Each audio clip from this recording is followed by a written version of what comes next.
La conferencia de esta tarde se titula La transformación del orden territorial en el tránsito de la colonia a la república. Y esta tarde tenemos como invitada a la doctora Claudia Paola Ruiz Gutiérrez. Ella es doctora en Historia por el Colegio de México, magíster en Historia por esa misma institución, es historiadora de la Universidad Nacional de Colombia. Actualmente se desempeña como investigadora independiente. Sus líneas de investigación versan sobre temas de historia política del siglo XIX y la configuración histórica de las experiencias federales en México y Colombia.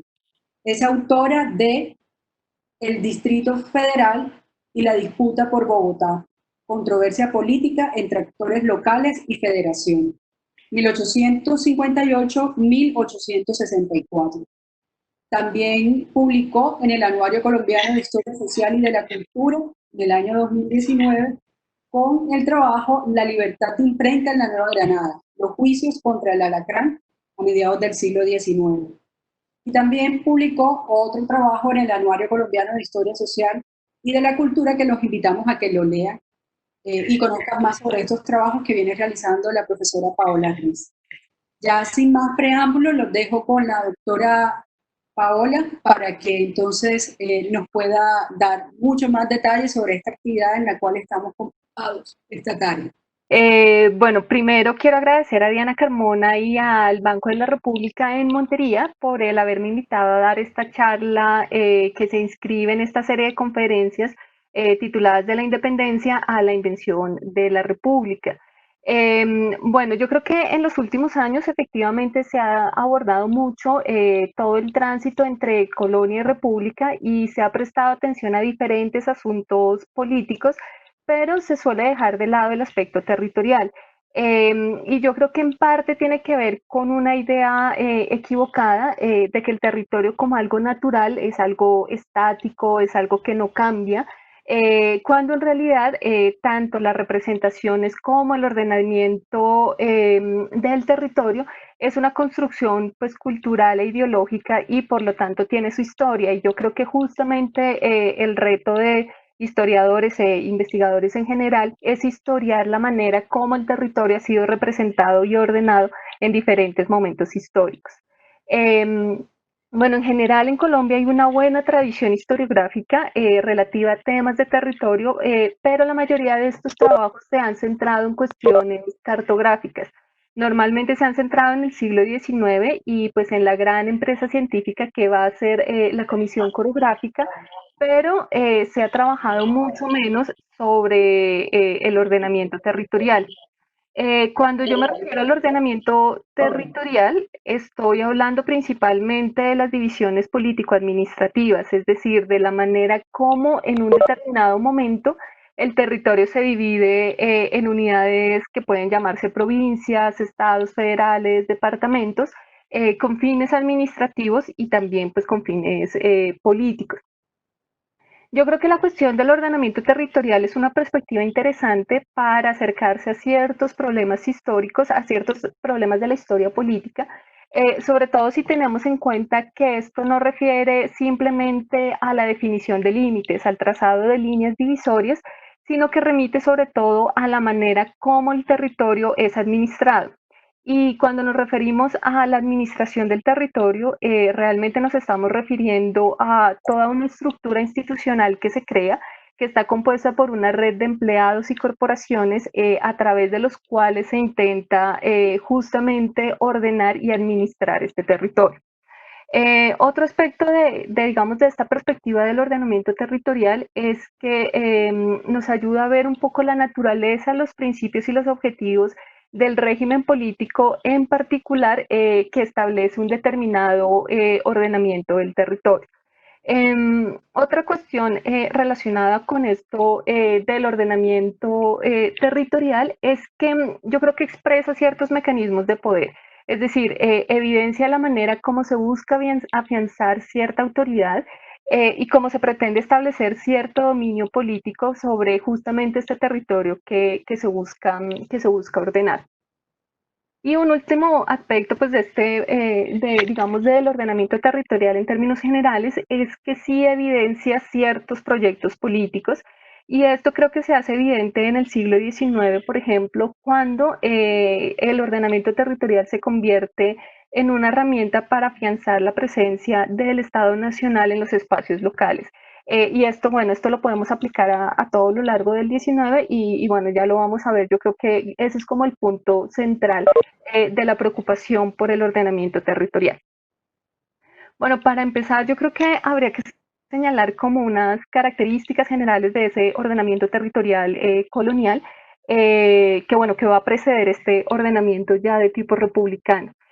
Lo primero que hay que decir es que durante la época colonial nosotros tenemos un territorio que se estructura en divisiones de diversa índole. Entonces, bueno, nosotros tenemos pues los virreinatos, que es la principal división, pero también tenemos presidencias, tenemos capitanías y cada una de estas grandes unidades está a su vez dividida en otras unidades menores, que en algunos casos vamos a llamar, se van a conocer como provincias o como corregimientos.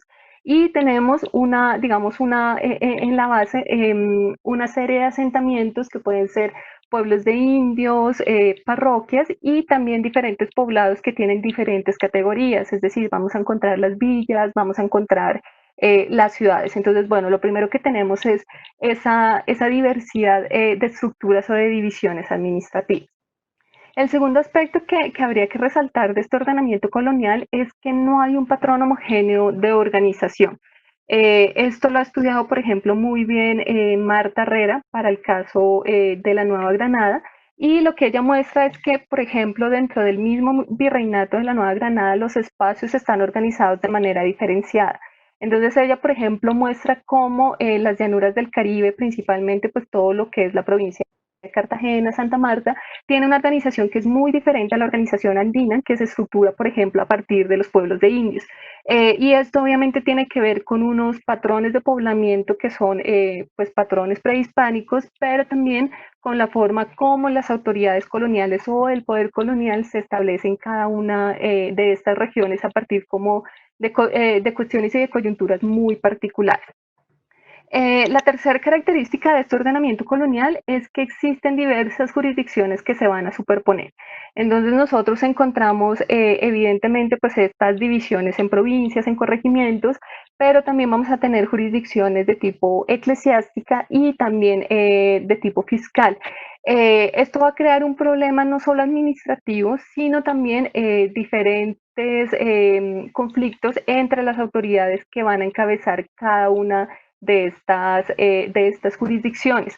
Por el contrario, lo que nosotros vamos a encontrar en el 19 es que se van a crear estas grandes unidades matrices, de nuevo se pueden llamar provincias, departamentos, estados federales, y a partir de estas unidades matrices se van a establecer las otras jurisdicciones, jurisdicciones judiciales, fiscales, eclesiásticas, y lo que nosotros vamos a encontrar entonces en el 19 es más bien una articulación de estas diferentes jurisdicciones a partir de estas unidades principales y no una superposición como encontraríamos en este momento.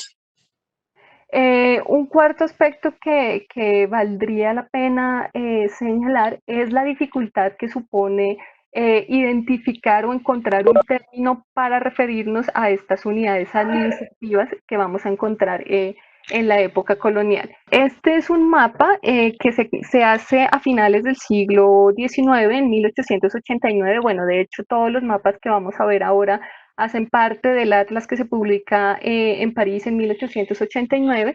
Y bueno, este se supone que es un mapa que evidencia la división pues, del virreinato en 1810. Pero bueno, el problema es que, digamos, este mapa, como ustedes ven, tiene una división del territorio en provincias y muestra un territorio homogéneamente dividido en provincias.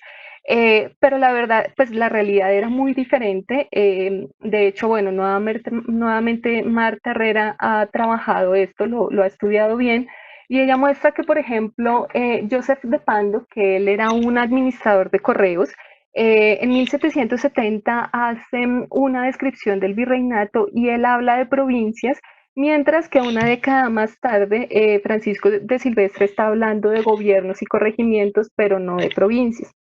Esto lo que nos muestra es que incluso las mismas autoridades coloniales tenían problemas para ponerse de acuerdo en la manera como se debían denominar estas diferentes unidades administrativas. Y eso aplica, digamos, no solo en el caso del virreinato, sino también si se mira desde una perspectiva más general todo el espacio americano. Lo que nosotros, bueno, muchos investigadores han mostrado cómo lo que en la Nueva Granada se llamaba provincias, por ejemplo, en el Perú se van a llamar corregimientos y de hecho, por ejemplo, en Nueva España, es decir, lo que hoy es México, a finales del siglo XVIII nosotros tenemos provincias mayores y menores, pero este apelativo de mayor y menor no tiene ninguna relación con su extensión o su tipo de población. Entonces, esto sí presenta no solo unos problemas, digamos, de tipo administrativo, sino que incluso para nosotros, pues para la gente que quiere estudiar este tipo de asuntos, es difícil un poco comprender el tipo de unidades y el tipo de realidades de las que estamos hablando. Bueno, todo este, digamos, como panorama de división territorial, de, digamos, ordenamiento territorial en la colonia, pues sí suponía algunas dificultades administrativas, algunas dificultades prácticas. Eso hizo que en cierta medida, bueno, esa fue una de las principales intereses, pero pues no el único, que llevó a formular un proyecto de reforma política y territorial a finales, bueno, más bien en el último tercio del 18 y que se concretó en el proyecto de intendencias. Las intendencias es un proyecto que se aplica en Nueva España, en Perú y en el Río de la Plata, pero no se puede aplicar en la Nueva Granada. Sin embargo, creo que sí es importante hablar pues de este proyecto porque es un proyecto muy interesante porque supone no solo cambios jurisdiccionales, sino también un sistema de jerarquías mucho más claras de las que hasta ese momento habían existido. Entonces, el proyecto de intendencias era dividir los virreinatos en estas unidades político-territoriales llamadas intendencias, que tenían a la cabeza un funcionario que se llamaba pues intendente y un funcionario que además tenía amplísimas facultades, hasta el punto que en los lugares donde se estableció llegó a tener serios choques con los mismos virreyes, porque bueno, su tipo de, las facultades que tenían equiparaban en algunos casos las de los virreyes. Este proyecto además era un proyecto que se debe entender dentro del programa ilustrado de los Borbones de mayor centralización política y la idea era justamente que estos intendentes tuvieran una mayor relación o por lo menos una relación mucho más directa con Madrid de la que podían tener los virreyes. Además, creo que, pues, de nuevo, aunque no se aplica en la Nueva Granada, pero creo que es importante tenerlo en cuenta, el proyecto de intendencias es interesante, o bueno, la división de los virreinatos en intendencias es interesante porque van a generar, se van a convertir en los marcos de ciertas identidades políticas. Y ya posteriormente se van a convertir en la base del ordenamiento republicano en los países, bueno, pues ya de los países independientes. Entonces, por ejemplo, en el caso mexicano, nosotros tenemos, qué sé yo, por ejemplo, la Intendencia de Jalisco, que a partir de 1824 se va a convertir en el Estado Federal de Jalisco. Entonces, tenemos una continuidad de esta reforma que surge a finales del 18 con todo el ordenamiento político que se inicia después de la independencia. Pero de nuevo, pues en la Nueva Granada no fue posible aplicarlo. Lo que nosotros entonces vamos a encontrar a partir de 1810, bueno, en el periodo de 1810-1815, son como diferentes procesos de reordenamiento, pero son reordenamientos a nivel provincial. Bueno, lo primero que hay que decir en este periodo, el periodo independiente, es que hay un proceso de resquebrajamiento de las jerarquías territoriales. Es decir, como ustedes saben, bueno, existían parroquias, villas y ciudades, digamos, era la jerarquía en la que estaban divididas los diferentes asentamientos, pero solo las villas y ciudades contaban con cabildos. Eso significaba que estos cabildos que se encontraban en estas ciudades cabeceras tenían una jurisdicción bastante amplia sobre diferentes poblados secundarios. Lo que nosotros vamos a encontrar en este periodo entre 1810 y 1815 es un proceso en el cual muchos de estos poblados secundarios buscan sustraerse de la influencia, de la dependencia de estas cabeceras o ciudades capitales. Entonces empieza este resquebrajamiento que pues ha sido bien estudiado y que además se extiende rápidamente por todo el virreinato, no es exclusivo a una región en particular. Pero bueno, mientras se da digamos, este proceso de resquebrajamiento de las jerarquías, lo que nosotros encontramos es un reordenamiento a nivel provincial. Y esto es muy interesante, porque entonces lo que empiezan las provincias es a reorganizarse internamente, a la vez que estaban buscando sistemas bueno, están buscando una forma de restablecer una autoridad política, por lo menos en gran parte del virreinato. Mientras esto es posible, empiezan sus procesos de reorganización interna. Lo que nosotros entonces vamos a encontrar es que cada una de estas provincias, o por lo menos la mayoría de ellas, por ejemplo, empiezan a expedir sus propias constituciones y empiezan a organizar sus autoridades políticas. Dentro de este proceso de reorganización, pues hay un proceso de reorganización territorial que se da a partir de la formación de unas estructuras, o bueno, de unas unidades que se van a llamar departamentos o departamentos capitulares. ¿Qué son estos departamentos? Simplemente pues son unidades cuyos límites están delimitados por la jurisdicción de los cabildos. Entonces, por ejemplo, en la provincia de Antioquia, que ustedes la ven acá pues en amarillo, la provincia de Antioquia se va a dividir a finales de 1811 y 1812 se va a dividir en 5 departamentos, que son los departamentos de Medellín, Río Negro, Antioquia, Marinilla y Nordeste. Y salvo el último, es decir, salvo Nordeste, los cuatro departamentos lo que hacen es justamente representar la jurisdicción de esos 4 cabildos coloniales que existían. Y esto va a pasar en la mayoría de las provincias. En Cartagena también a partir de 1810 empieza la división de su territorio en departamentos y lo mismo va a pasar, por ejemplo, en la provincia de Santa Fe, que bueno, después vamos a conocer como la provincia de Cundinamarca. También empieza esta división departamental, pero de nuevo siguiendo los trazados de las jurisdicciones de los cabildos que existían hasta ese momento. Este sistema de ordenamiento con la creación de estas nuevas estructuras que se llaman departamentos, que pues obviamente no existían hasta ese momento, es muy interesante porque incluye como algunos elementos tradicionales y pues otros que son completamente nuevos. Digamos que el elemento tradicional, y esto creo que es una cosa muy importante dentro de este proceso de ordenamiento, es que hay un uso y legitimación de la jerarquía colonial basada en los cabildos. Y esto contrasta justamente con este proceso que están liderando ciertos poblados secundarios de abstraerse de la jurisdicción de estos cabildos, de estas ciudades principales. Lo que hacen las provincias justamente al establecer los departamentos es legitimar, digamos, la preeminencia de estas ciudades principales y de estos cabildos coloniales. Entonces hay ese proceso, por un lado, los que buscan una nueva, digamos, un nuevo ordenamiento y las provincias que al final establecen ese ordenamiento basado en la tradición colonial previa. Sin embargo, pues también hay un elemento novedoso en este sistema departamental y es que se empieza a organizar el espacio no solo en función de objetivos administrativos, sino también en función de un principio que va a ser fundamental a partir de todo el siglo XIX y es el principio de la representación política. Y esto lo vamos a encontrar, bueno, como les digo, a todo lo largo del siglo XIX, bueno, hasta el día de hoy, y pues es, digamos, el elemento novedoso de esta división departamental. ¿A qué me refiero con esto? Bueno, la mayoría de estas provincias van a establecer asambleas constituyentes o colegios constituyentes. Es decir, son cuerpos colegiados que están encargados, pues como lo indica su nombre, de expedir sus constituciones, pero también de establecer la manera como deben ser administradas y gobernadas estas provincias. Pero los departamentos lo que se va a hacer es que van a tener un fin principal y es un fin electoral, es decir, al dividir el espacio provincial en departamentos, lo que se busca es crear unas condiciones de igualdad para que se elijan los representantes que van a integrar ese cuerpo colegiado.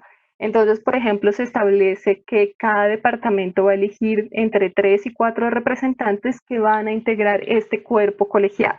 Entonces, de nuevo, digamos, esta división territorial tiene una función administrativa clara, pero sobre todo tiene una función electoral pues, evidente, y pues la idea es esa, es asegurar una representación igualitaria en esos nuevos cuerpos políticos que se han creado después de la independencia. Bueno, ya después, digamos, de este proceso, de este primer periodo independentista, pues ya viene todo el proceso de constitución de la República de Colombia a partir de 1819. Y lo que nosotros encontramos, pues, es que, bueno, es un proyecto político completamente nuevo que implica una reorganización de todo tipo, reorganización política, administrativa y territorial. Y entonces, bueno, acá encontramos, vemos en este mapa lo que es la división de la República de Colombia en 1824. Realmente la división, la nueva división territorial, el nuevo ordenamiento surge desde 1821 con la constitución que se expide en Cúcuta, pero realmente, digamos, queda fijado en 1824, que pues este mapa refleja eso, ya cuando se logra la independencia absoluta de la parte sur, es decir, de lo que hoy llamaríamos el Ecuador. Entonces, bueno, esta nueva reorganización territorial que supone la República de Colombia, pues también tiene como algunas características generales que yo creo que es bueno señalar. Lo primero es que se crea un esquema pues un esquema compuesto de 4 unidades territoriales, que son los departamentos. Los departamentos van a estar divididos en provincias, las provincias en cantones y los cantones en distritos parroquiales. Entonces tenemos pues ya muy claramente definida cada una de estas 4 unidades. El segundo elemento que nos muestra este reordenamiento territorial, y yo creo que eso es algo también muy importante porque es algo que nosotros vamos a encontrar a todo lo largo del siglo XIX, y es que por primera vez el ordenamiento territorial está sujeto a una reglamentación constitucional que es clara y precisa. Es decir, desde esta que es la primera constitución, digamos la del 21, se establece que el territorio va a estar dividido en estas 4 unidades. Pero además, y esto también es característico de todo el siglo XIX, además de la constitución, vamos a encontrar unas leyes reglamentarias. Entonces, si la constitución dice está dividida en departamentos, estas leyes reglamentarias lo que van a decir es está dividida en 8, 10, 12 departamentos, y los departamentos son X, Y y Z. Entonces, estas leyes reglamentarias lo que van a hacer es especificar con mayor claridad este ordenamiento territorial. El tercer elemento es que ya lo que nosotros encontramos es una jerarquía clara entre estos 4 niveles territoriales.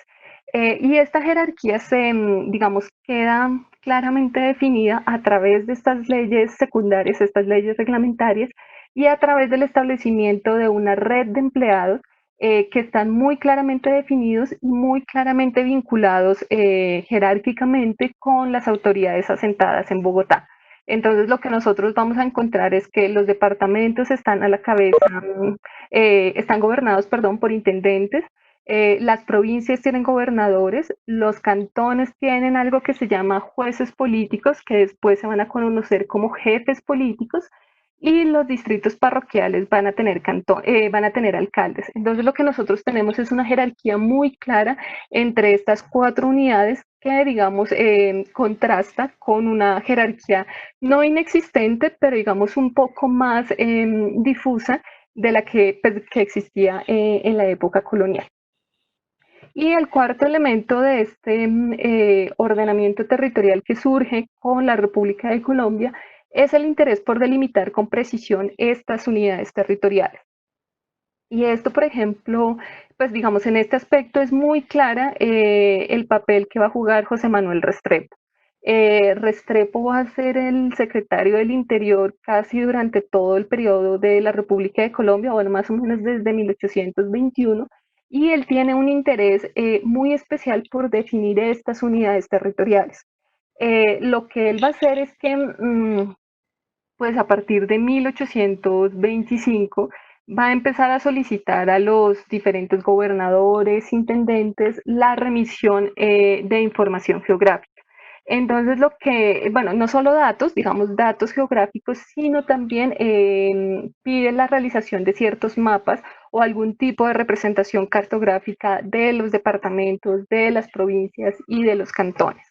Este proceso es más o menos extendido, se logra llevar a cabo, pero la información que se remite es fragmentaria, es una información que, digamos, carece de cierto tecnicismo, que era lo que en ese momento se necesitaba, y pues al final Restrepo termina siendo su atlas, se termina publicando en 1827, que es el Atlas de la República de Colombia, y si ustedes tienen en algún momento la oportunidad de verlo, se van a dar cuenta que ahí sí hay un interés por precisar incluso cartográficamente cuáles son los límites de estos departamentos, cuáles son los límites de las provincias y demás. Y esto pues obviamente contrasta con la época previa, es decir, con la época colonial, donde no hay una claridad sobre los límites de estas diferentes unidades administrativas.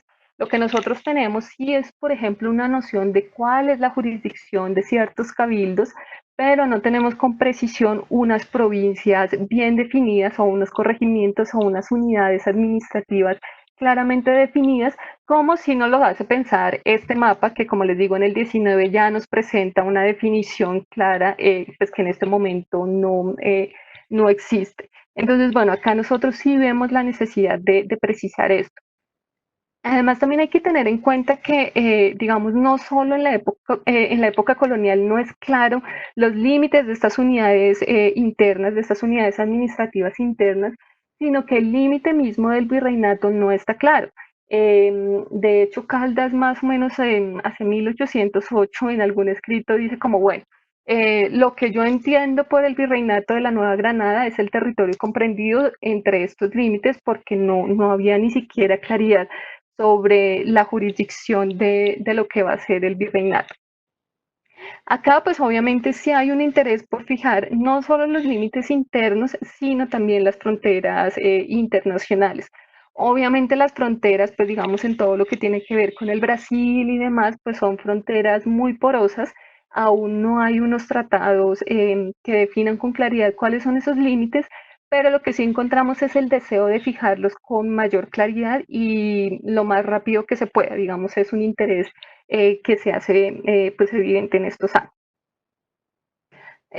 Bueno, ahora bien, igual que en la época, digamos, en la etapa previa, entre 1810, 1815, que les decía que ahí el ordenamiento pues mezcla algunos elementos tradicionales, si se quiere, con algunos elementos novedosos, pues también lo vemos acá en este ordenamiento territorial que se establece con la República de Colombia. Digamos que el elemento tradicional, y yo creo que esto también es importante señalarlo porque es un elemento de gran importancia a lo largo del siglo XIX, es que se mantiene y se respeta esa división departamental que había surgido a partir de 1810. Entonces lo que nosotros encontramos es que esos departamentos de la etapa posterior se van a retomar acá durante, digamos, la etapa colombiana, pero bajo el nombre de cantones. Entonces, por ejemplo, estos 5 departamentos que les decía, en los cuales se había dividido la provincia de Antioquia en 1811, van a ser los mismos 5 cantones que van a existir ahora en esta provincia, en la provincia de Antioquia, acá bajo el régimen colombiano. Y eso es lo que nosotros vamos a encontrar. Lo mismo pasa para Cartagena, lo mismo pasa para pues, lo que es Cundinamarca, que después va a ser conocido como la provincia de Bogotá. Entonces se mantienen esos departamentos, esas unidades administrativas que se habían creado desde 1810. Hay algunos cambios, pero pues estos cambios son menores. Entonces sí hay un interés por conservar y mantener esta división previa. Pero bueno, también hay pues, aspectos novedosos en este reordenamiento territorial pues, que se establece con la República de Colombia y sobre todo es la gran influencia de ciertos principios que guiaron la reorganización administrativa durante la Revolución Francesa. Y yo creo que esto también es importante tenerlo en cuenta porque no es un elemento secundario. Lo que nosotros encontramos bueno, durante el proceso de la revolución es un interés por romper, digamos, o abolir estos antiguos privilegios vinculados pues, con el antiguo régimen. Y una de las maneras que encontraron los revolucionarios franceses fue promover una reforma territorial que justamente rompiera con esta serie de privilegios heredados. Entonces, bueno, empieza una reorganización muy interesante que también se hace en 4 niveles. Y ahí, bueno, y en Francia van a ser conocidos como departamentos, distritos, cantones y comunas. Y lo que se hace es que esta división territorial debe seguir ciertos principios. De nuevo, el principio de la igualdad, el principio de la representación política y el principio de la racionalidad. De hecho, los revolucionarios franceses en algún momento plantearon que los departamentos, que era pues, la unidad principal en Francia, fueran divididos matemáticamente, es decir, que que el territorio de cada uno de estos departamentos fuera, si no igual, por lo menos similar, porque era la única forma de asegurar una representación igualitaria de todas las poblaciones dentro de este nuevo esquema de la nación francesa. Entonces, bueno, como vemos acá en la República de Colombia, en este sistema de reordenamiento, pues se mantienen, digamos, esos mismos principios, el de la igualdad, el de la representación y sobre todo el de la racionalidad. Es decir, si hay un interés por respetar las jurisdicciones y las unidades territoriales previas, pero también de buscar una división racional del territorio. Entonces, bueno, aunque en este primer momento se evitan hacer pues como grandes cambios, sí, la idea es generar las divisiones más adecuadas para favorecer la administración, aunque eso implique, digamos, alterar la división que existía hasta ese momento. Otro elemento que es importante pues, señalar de este ordenamiento territorial colombiano, que obviamente no es particular acá pues, a este periodo, y también lo vamos a ver a lo largo del 19, pero digamos creo que acá se empieza a evidenciar más claramente, es que empieza a haber un gran debate entre los intereses nacionales de reorganización del territorio y unos grupos regionales que están que están como muy asentados en estos territorios, o sea, que tienen un gran dominio sobre estos espacios, y entonces hay una discusión entre el Estado Nacional que intenta, digamos, romper con estos dominios regionalistas y los intereses regionales, los grupos regionales que un poco se oponen a esto. Entonces empieza a haber una lucha que nosotros vamos a encontrar a lo largo del 19 y que se va a expresar de diversas maneras. Bueno, ahora bien, ya bueno, a partir de 1832 empieza pues la reorganización de la Nueva Granada ya como república independiente, una vez que ya pues el proceso colombiano pues ha concluido. Y lo que acá nosotros encontramos es también una nueva reorganización territorial, pero tal vez menos profunda, un cambio menos profundo del que nosotros habíamos tenido antes. Lo primero que encontramos es que pues, los departamentos van a desaparecer, pero sí se va a mantener la división en provincias, cantones y distritos parroquiales. Y no es simplemente que se mantenga esta estructura de estas 3 unidades administrativas, sino es también que los límites de estas unidades se van a alterar muy poco a lo largo de estos años. Lo que nosotros encontramos entre más o menos 1832 y 1850 es que se mantienen, por lo menos a nivel de las provincias, muy pocos cambios. En 1832 nosotros tenemos 19 provincias y para los años 40 tenemos 20. Y son 20 provincias las que van a existir hasta más o menos 1850. Entonces vemos que hay una estabilidad, digamos, de este ordenamiento territorial, por lo menos en lo que tiene que ver con esta unidad principal que son las provincias. Los cambios que nosotros vamos a encontrar se dan más al nivel de los cantones, un poco menos a nivel de los distritos parroquiales, pero es sobre todo en los cantones. Nosotros vamos a encontrar creación, supresión, división de cantones. Entonces es en este nivel intermedio donde nosotros vamos a empezar a encontrar algunas innovaciones, pero digamos el ordenamiento territorial más o menos se mantiene sin ningún tipo de alteración. Y bueno, esto es muy curioso y uno tendría que empezar a preguntarse a qué se debe la estabilidad de ese ordenamiento territorial. Sin embargo, esta estabilidad, este ordenamiento territorial empieza a ser cuestionado a mediados de los años 40. Y en los años 40 surge un proyecto de reforma territorial muy ambicioso. Nunca, pues hasta ese momento no se había propuesto ninguna reforma tan amplia. En algunos momentos se había propuesto la creación de una provincia, de pronto de la división de una provincia muy grande en dos, pero no un proyecto general como el que se va a establecer, como el que se va a proponer en los años 40. Este proyecto, ¿qué es lo que proponen? Es justamente dividir esas 20 provincias que nosotros tenemos en 44 provincias. Obviamente, pues eso es un cambio enorme porque implica tener el doble de las unidades territoriales que teníamos hasta ese momento.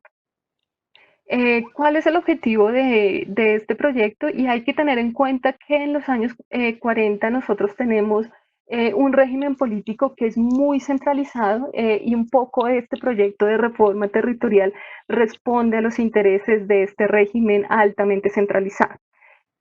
Yo creo que lo que se intenta con este proyecto de reforma de los años 40 es debilitar el poder local, mientras se favorece la centralización y la intervención de las autoridades nacionales en los espacios locales.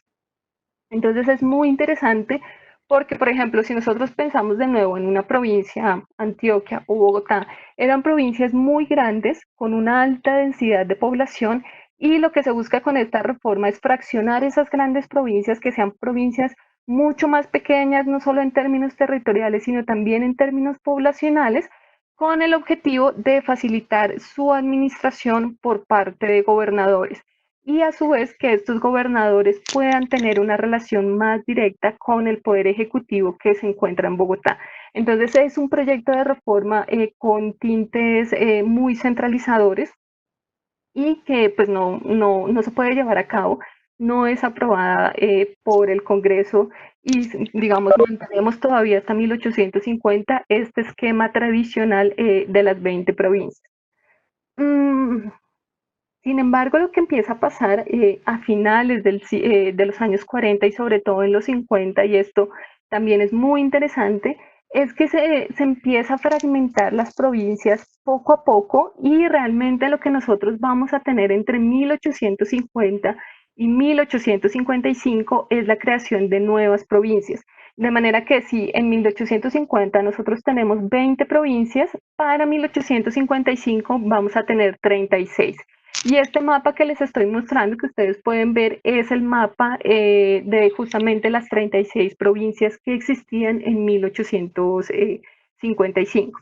Y como pues acá, tal vez no sé si ustedes lo puedan ver con algún detalle, pero justamente lo que acá ya tenemos es lo que se había propuesto desde los años 40 y es dividir estas grandes provincias en pequeñas unidades.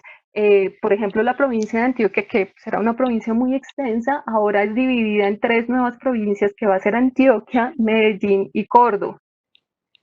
Y de nuevo, digamos, son provincias que expresan también, por ejemplo, la importancia que cada vez adquiere Medellín, la importancia que va a tener Río Negro, que va a ser la capital de esta nueva provincia de Córdoba. Entonces, bueno, como que también expresa a la vez que un nuevo interés en reordenar todo el espacio político, también muestra como ciertos equilibrios regionales. Y por ejemplo, nosotros tenemos que la provincia de Bogotá va a ser dividida en cuatro nuevas provincias.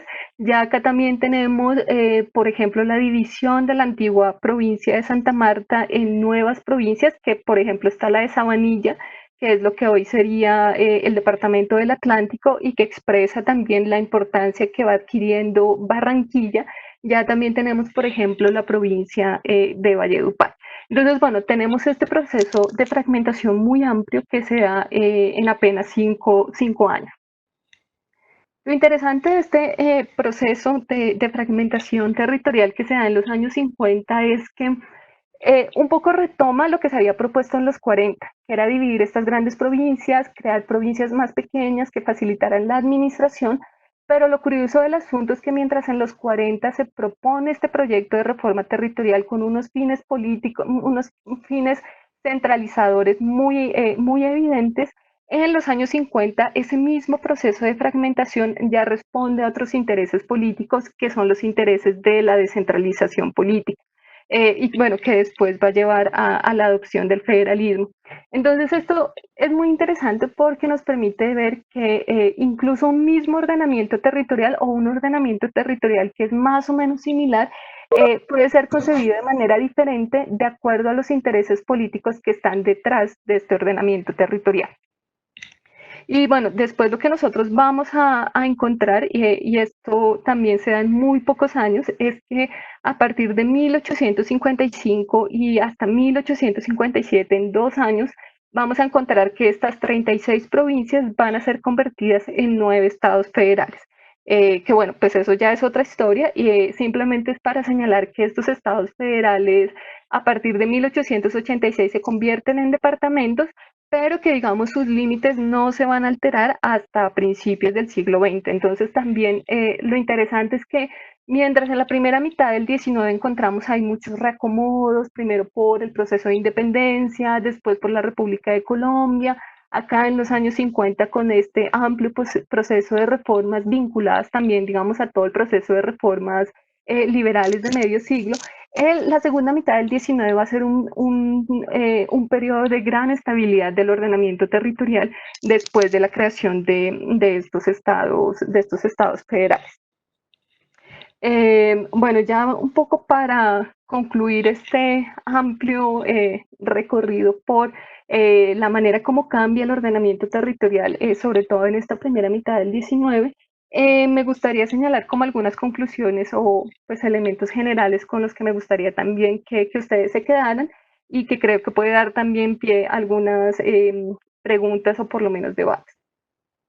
Lo primero que hay que señalar, y es un poco el interés que he tenido no solo en esta conferencia, sino ya, digamos, visto como un proyecto de investigación de más largo plazo, es mostrar que el ordenamiento territorial es un proceso abierto que responde a diferentes coyunturas e intereses.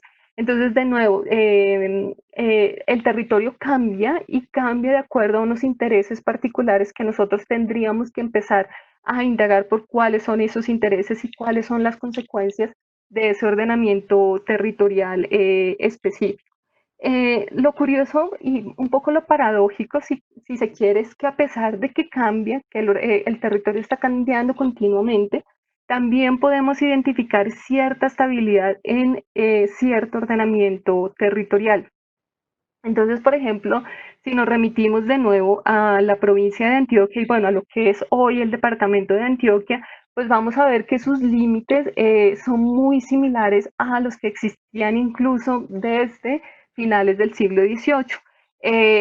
Pero pues eso no pasa con todas las regiones del país. Como les digo, en la costa, por ejemplo, pues empieza a aparecer Barranquilla, empieza a aparecer Valledupar, y entonces eso más bien nos tiene que llevar a preguntarnos por las razones que permiten que ciertas regiones mantengan cierta estabilidad territorial, cierta estabilidad incluso si se quiere también política, mientras que otras regiones del país sí van a estar sometidas a continuas reformas territoriales.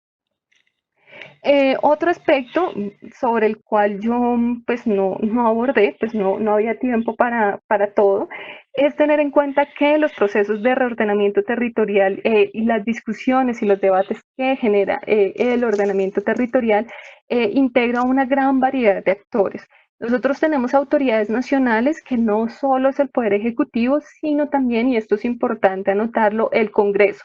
Y el Congreso desde 1821 hasta el día de hoy es la única corporación, autoridad facultada para definir o alterar la división política. Entonces es un actor fundamental dentro de este proceso de reacomodos territoriales. También encontramos pues grupos regionales con varios intereses en una forma determinada de ordenar el territorio y también tenemos las diferentes poblaciones. Las poblaciones, los pueblos, las comunidades locales no son reacias o no son ajenas a estos procesos de reforma, sino que participan activamente en ellas, pues porque tienen unas consecuencias prácticas muy importantes para la vida de estas localidades. Y creo que finalmente lo que habría que señalar es que toda esta discusión por el ordenamiento territorial realmente a lo que nos lleva es a discutir la manera como los espacios locales se articulan con las autoridades nacionales y más que las autoridades nacionales con unos proyectos políticos que se pretenden nacionales. Y esto nos lleva a indagar por esas prácticas políticas, incluso prácticas sociales que están vinculadas al territorio pero que también están vinculadas a esa discusión más general de cómo debería ser la organización de este territorio. Entonces, bueno, yo dejaría hasta ahí la charla por el día de hoy.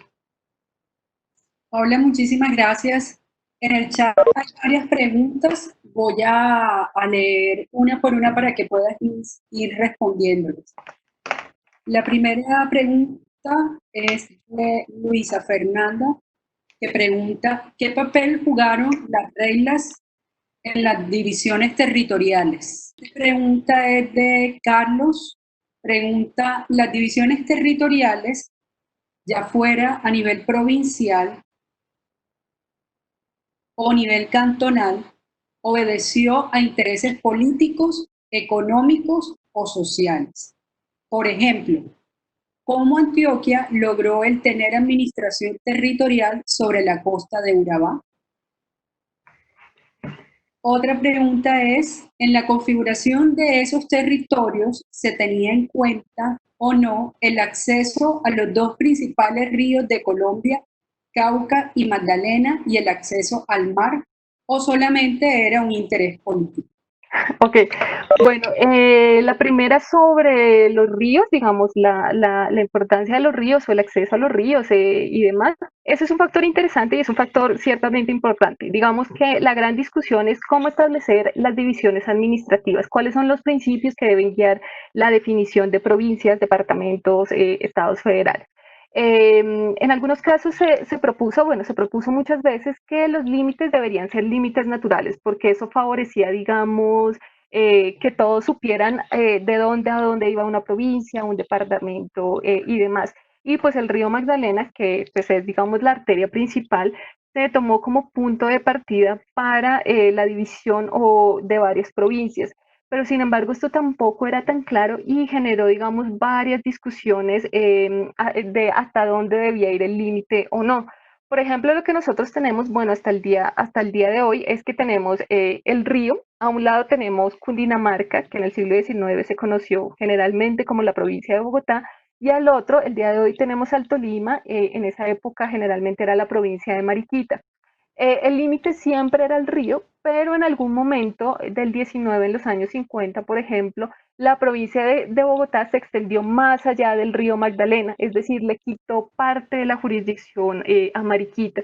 Ahí hubo una discusión muy interesante, se consultaron a todos los pueblos ribereños y al final se decidió, como, pues, como pasa hasta el día de hoy, que el límite es el Magdalena. Entonces, bueno, ahí la discusión era no solo por la facilidad que suponían los ríos para la definición de límites, sino efectivamente, como lo plantea la pregunta, el acceso que se debía dar a esos recursos, sobre todo el acceso que debía existir con el río Magdalena. Entonces la discusión, por ejemplo, de la provincia de Bogotá hasta dónde debía llegar o no, era la preocupación de cuál era la vinculación que podía tener Bogotá, cuál era la vía de acceso que iba a tener Bogotá hacia el río Magdalena y pues de ahí ya su vínculo con el exterior. Sobre las divisiones territoriales, como cuáles eran de nuevo los intereses detrás de estas divisiones, pues son muchos. Efectivamente, no solo eran intereses políticos, sino también eran intereses económicos. Entonces, de nuevo, podía haber una población que por el tipo de comercio que establecía, por el tipo de capitales y demás, se convirtiera en un centro importante de articulación o de comercio interregional y eso llevó a que esa población fuera constituida en cantón, o sea, no solo esa población, sino los pueblos que dependían de ella fuera convertida en cantón. Y digamos, tener la categoría de cantón, tener la categoría de provincia, no eran categorías insignificantes porque esto traía también ciertos beneficios, incluso fiscales, ciertas posibilidades políticas, entonces sí había una lucha a veces por acceder a estos privilegios. Intereses que hay, pues son múltiples y ya lo que uno tendría que hacer es revisar en los casos específicos cuáles son los intereses que van a determinar esas diferentes definiciones. Sobre la primera pregunta, que es La pregunta sobre las reglas de la siguiente, que es sobre las división. guerras. ¿Qué papel jugaron las guerras en Ah, las divisiones territoriales? Que corrigió la persona que realizó la pregunta. ok. Eh, pues eso también habría que revisarlo porque justamente cuando nosotros hablamos de las guerras civiles, pues se nos olvida que las guerras civiles eran pues no solo guerras nacionales, sino también sobre todo guerras regionales. Entonces, digamos, se luchaba en ciertos espacios de manera diversa. Entonces tendríamos que revisar qué papel jugaron en cada una de estas guerras civiles, en cada uno de estos espacios, para determinar si efectivamente ellas tuvieron alguna incidencia en una reorganización territorial. Yo no lo tengo tan claro, pero yo creo que eso es necesario más bien verlo en unos espacios más acotados. Y terminamos con dos preguntas. Una de José Luis que pregunta, ¿la división de las provincias tuvo alguna relación con la preexistencia de los resguardos? Y la última pregunta que dice, en este recorrido noté un salto sobre la experiencia de la restauración monárquica entre 1816 y 1819. ¿Podrías compartirnos algún elemento clave para comprender si ese breve régimen restaurado generó algún efecto en el siguiente ordenamiento territorial republicano? Mencionaste las jerarquías político-administrativas republicanas basadas en departamentos, provincias, cantones, distritos parroquiales. Este ordenamiento determinó el declive de los hábitos. La pregunta en resumen es si existe algún elemento clave para comprender si el breve régimen restaurado generó algún efecto en el siguiente ordenamiento territorial republicano. Ok, bueno, sobre lo primero, lo de los resguardos, sí, pues evidentemente, de hecho hay un investigador, él es geógrafo, él es doctor en historia también, él trabaja en la Universidad del Externado, es Juan David Delgado, y él, por ejemplo, tiene la teoría de que los cantones, tal como nosotros los conocemos a partir de 1821, también refleja la organización prehispánica y la organización de ciertos resguardos. Por lo menos en la sabana de Bogotá, él tiene algunas ideas sobre eso, tiene algunos vestigios de que efectivamente los resguardos sirvieron para este proceso de reorganización. Sin embargo, lo que hay que tener en cuenta es que, claro, existen unos sistemas de poblamiento, unos sistemas de organización prehispánica que no van a desaparecer durante la época colonial, de hecho van a retomarlos en gran medida. Y lo que nosotros tenemos en el 19, que es retomar justamente esa organización colonial, seguramente que también refleja en muchos aspectos la organización incluso prehispánica de los resguardos y demás. Lo que pasa es que ahí tendríamos que hacer investigaciones de muy largo plazo que efectivamente nos muestren a partir de casos particulares, qué sé yo, pongo un ejemplo, Zipaquirá, acá en la sabana de Bogotá. Entonces lo que nosotros tendríamos que ver es, por ejemplo, todos estos resguardos, cómo se convierten en pueblos de indios, después en parroquias, después en departamentos. De hecho, a mediados de los años 50, Zipaquirá es una de las provincias en las que se va a dividir esta gran provincia de Bogotá.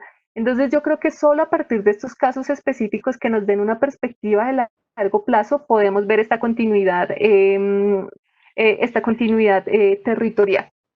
Y lo segundo del salto entre 1816 y 1819 y la influencia que pudiera tener esta restauración monárquica, pues de nuevo eso también habría que verlo. Yo no lo veo tan claro porque yo creo que en este periodo del 16-19 no se logra, digamos, como reformar o reorganizar. Digamos que ahí el objetivo principal es asegurar la autoridad, nuevamente la autoridad española, pero no hay ni siquiera los recursos ni la posibilidad de empezar un reordenamiento territorial, pues simplemente porque había muchos espacios del país que no estaban controlados por las autoridades coloniales.